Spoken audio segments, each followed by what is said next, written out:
বন্ধ করো video, video করলে ছোলা মাখা দেবো না, নইলে এখান থেকে চলে যাও। দাদা কেন এতটা রেগে গেলেন? রাত তখন 11টা বাজে। আমরা পার্ক স্ট্রিট থেকে বাড়ি ফিরছিলাম, আর শিয়ালদা স্টেশনে বসে কি খাবো সেটা ঠিক করে পাচ্ছিলাম না। তাই সামনে দেখতে পেলাম একটা ছোলা মাখা, আর ওখানে চলে গেলাম আমি একা একা। তারপর ওই দাদাটাকে আমি জিজ্ঞাসা করলাম ছোলা মাখা কত করে। উনি বললেন 15 টাকা 20 টাকা করে। আমি বললাম ঠিক আছে, আমাদের জন্য 2 প্লেট বানান, যেহেতু লিসা আমার সঙ্গে আছে। তারপরেই উনি হঠাৎ করে রেগে গেলেন আর বললেন ভিডিও করা এখনই বন্ধ করো, না হলে তুমি এখান থেকে চলে যাও। এটা শুনে আমার একটু খারাপ লাগছিল, কিন্তু কি করব, যেহেতু ওই দাদাটা এই কাজ করে উনি খান আর ওনার এই ভিডিও করাতে ওনার অসুবিধে, তাই আমি আর ভিডিও করলাম না। শিয়ালদার ছোলা মাখা কেমন খেতে থাকো।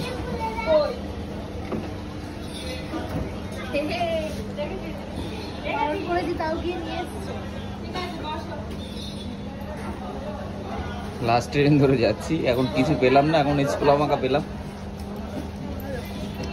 এখানে কি কি দিয়েছে একবার দেখো। অনেক কিছু, শসা, টমেটো, পেঁয়াজ, লঙ্কা, তেঁতুল। কোথায় গিয়েছিলে?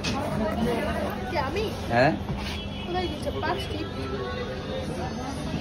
এখন বাড়ি ফিরছো? কটা বাজে এখন? 12টা বাজতে যায়। আজকে হেঁটে হেঁটে বাড়ি যেতে হবে, কারণ 1টার সময় গ্যাস বন্ধ করে দিয়েছে, তারপর 1টার মধ্যে পৌঁছতে পারবো। ভালো।